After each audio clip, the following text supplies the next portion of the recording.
Yes, he's Same. Okay. We seem to have gone even further off track than usual. Wait, what's that animal movie with Jet Li where he's caged up and they call him the animal? Unleashed. The dog. They call him the dog. Unleashed. He's not really a dog. It's true. He's not. He's treated like one. He's a human being. Yeah, just treated like a dog. Anakin. No. So his name should be called Human, who is treated like a dog. That's what they should say. Bob Hoskins should say that throughout the film. Luke Skywalker does not walk on the sky. Wait, are you sure? Yes.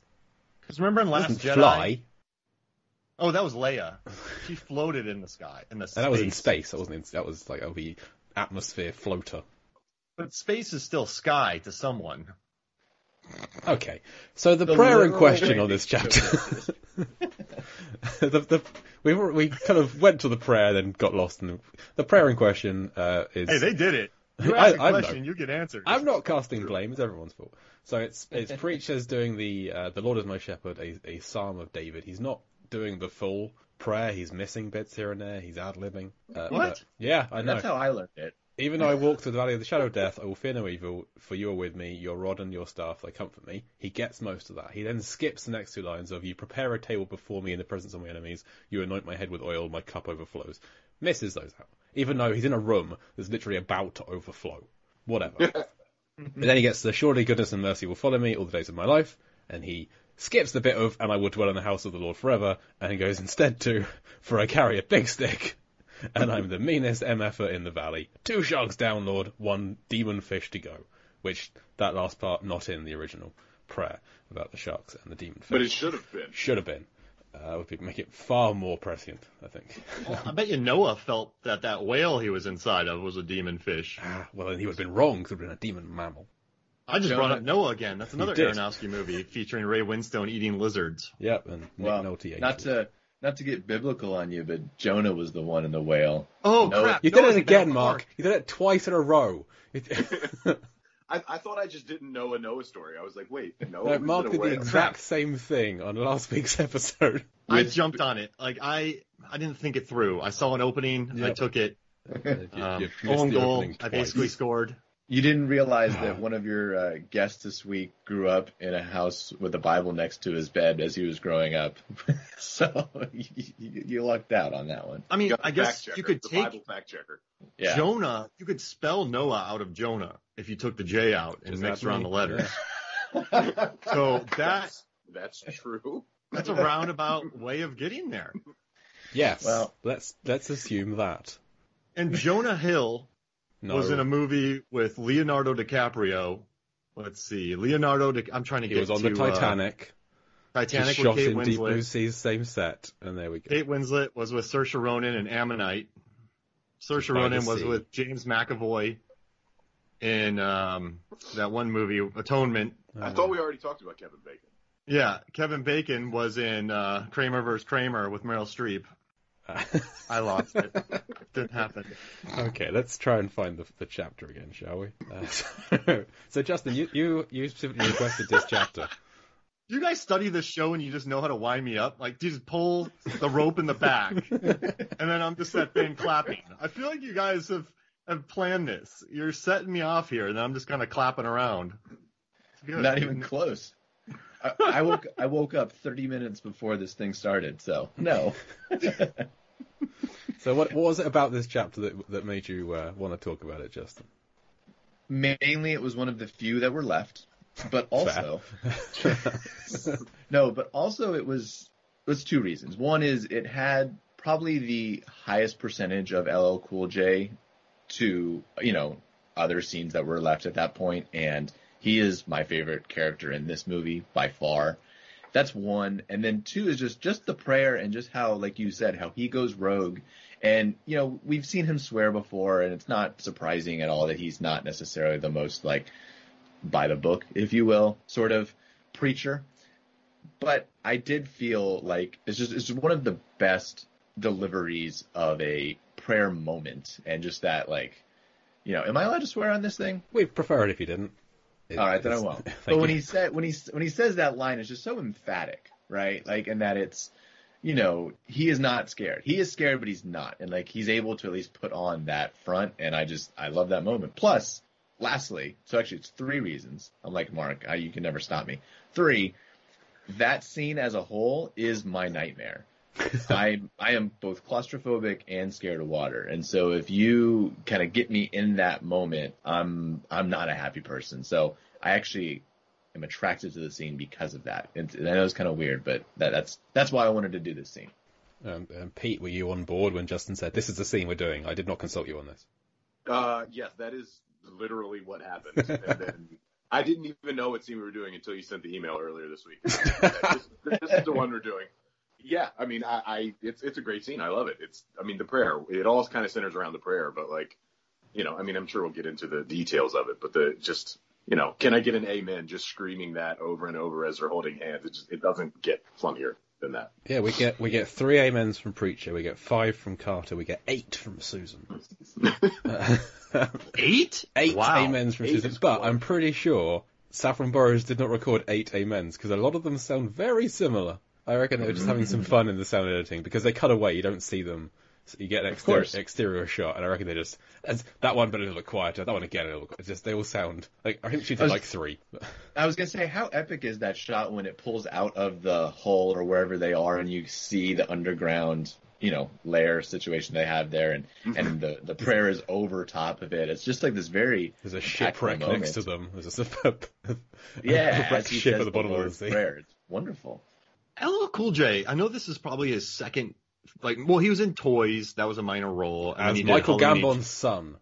Yeah. And Never he did Michael Gambon's son. H2O. He does H2O. This is a good performance, though. Like you see, he really nails it. He gets a monologue in this movie, and he nailed it. He's really good.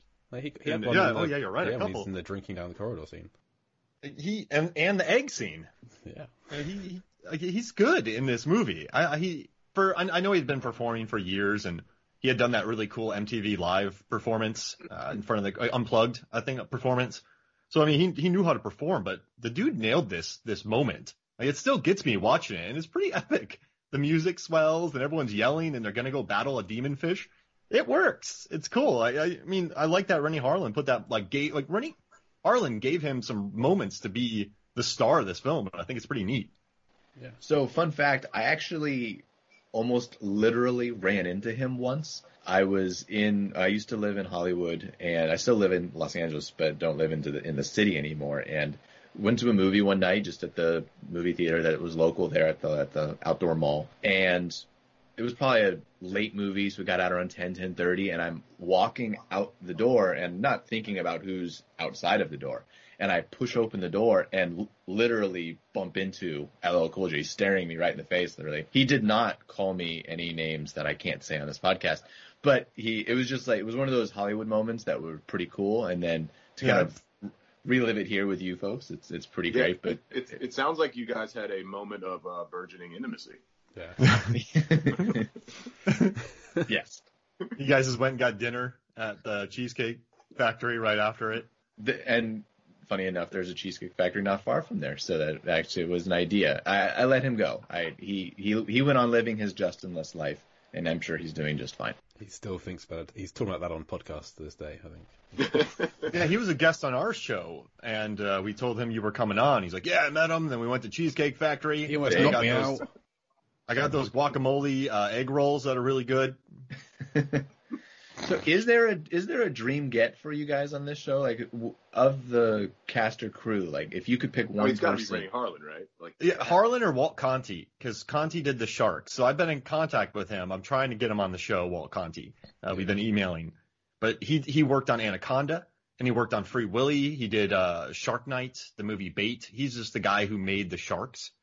And so I would love to hear about his work. Like, because I worked on a film set, so I'd love to hear how he built those. Mm-hmm. And then Harlan, of course. I'd love to have Sam Jackson on, personally. He did the cover. Sure. He did the. I mean, it's Sam Jackson. Who's not going to want to sit down and chat with him for an hour. But just because we just spend an hour bagging on Michael Rappaport, because that's, if you listen to the commentary for Deep Blue Sea, he just makes fun of him at every turn he can. Like, he doesn't know what he's doing. He's just saying stuff. He's no idea what it means. And I would just enjoy spending an hour doing that. You would 100% have to lift your no profanity rule, though, with Michael Yes. Rappaport. Oh, yeah. We would be fine with that, yeah. Yeah, we're not. Hey, Mr. Jackson, no swearing, please. Like, that's, Or him, too, for that matter. Yeah. I'll slap the explicit tag on that episode. Oh, yeah. Happily. Rappaport has a podcast, so, he's out there doing this right now somewhere. He did respond, though. I asked him about his death scene on Twitter, and he just responded cold water. That's it. That That's all was we his got. response. But the scene in this, though, you had the cold Pacific water rushing in, and Harlan was talking about in the commentary how he's like, none of these people were acting. He's like, they were freezing, and they hated this scene. And in his very Finnish humor, Yeah. he's like, Saffron Burrow loved this scene. She just wanted to go back in the water. She loved it, and, she always wanted to go back, and she said, I haven't had enough. So I guess this must have been pretty miserable for everyone to shoot. Yeah, That freezing Pacific water rushing in. Yeah, it's freezing cold ocean water. They filmed it in October, and it's just, yeah. That sounds very They unpleasant. built this giant room and they sunk the room into the water, and so there's no quick way of getting out of there. You're just cold. Yeah, it's crazy. They just dumped this thing into a 30-foot tank. They built it on a massive hydraulic system and then just dumped it down. This movie had a budget. I miss movies like this. I love what he's talking in the commentary about. The only way to film in this room is it's a small room. You just got to get everyone in there. You got to get the director in there, the actors, the cameraman, the hair, except for LL Cool J, of course. So he's throwing some shade at LL Cool J being bald in the commentary. I love the guy. Yeah, Harlan's great. I have a question. How much would you have liked to see? Like, everyone gets in suits and they're swimming from the sharks and they hide in the submarine. That could have been pretty good, right? But hiding They that in blow it that up wreck. with a missile from like the Russian. Stupid. They Yeah, tried to count the surviving shark with an old Russian missile in a submarine. That's what you're suggesting. Yes. It's a different film, but I like a it. Bond movie? Yeah, and then you have Robert Carlyle in there, who is a Wendigo from World Is Not Enough, which came out this year in '99, I believe. It could work. That could be the submarine from The World Is Not Enough. Whoa. Maybe it is. There we go. Who can say? He doesn't feel any pain. He gets his arm bit off. Doesn't bother him. Robert Carlyle, y'all. I'm telling you. Yeah. That scene in Trainspotting where he throws that glass behind his back Best. and it lands down. Oh, He just wants to start a fight. That's what he wants to do. Yeah. Start a fight. It's great. So at the start of this chapter, we don't spend the whole of the chapter in the room with the water. At the very start of it, Susan emerges from electrocuting a shark and runs into Carter and Preacher, and she asks, "Did you do it? Where's Scoggins?" No pause between them, and Carter nods, shakes his head no. Unclear which bit he's referring to. We know that Scoggins didn't make it. She doesn't know whether they did anything. But I think that there's this dazed expression on Carter's face first, and he looks down, and I think he's distracted by the fact that her wetsuit is still unzipped. Not just for the look, it's her bra, but also just the questioning of like, what were you doing in there? What? We missed the scene where she explains why she's half undressed, because at later scene she's got it zipped back up again. But wait, so you're telling me you stripped out of your scuba suit, stood on it, and electrocuted a shark? Like, yeah, I want that scene. You're right, Jay. That'd be amazing.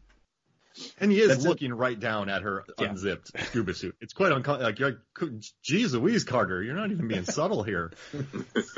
He doesn't know how much longer he's going to be alive. But Preacher is all business. He's like, the burgeoning intimacy moment, and then let's get the F out of here. And I love his delivery of that. He really hits the swear, but it's some intense eyebrow and eye work from LL Cool J here. Has anyone ever said burgeoning in their everyday life? No one's ever said burgeoning. The word was invented for this scene. Did you do research to figure out if that is accurate or not? Yep. Because I'd like to see actually, Abraham Lincoln said it during the Gettysburg Address. 407 when Washington was ago. going across the Delaware, he said it. Pol Pot, that was one of his favorite words. So Yes, but after seeing historically, Deep Blue Sea. it's around a lot. I mean, those are the greats right there. Washington, Lincoln, LL Cool J. When Harry Met Sally, they say it 47 times. You've Got Mail 23. So Meg Ryan movies love the word burgeoning. First known use of burgeoning was in 1869 in the script for Deep Blue Sea.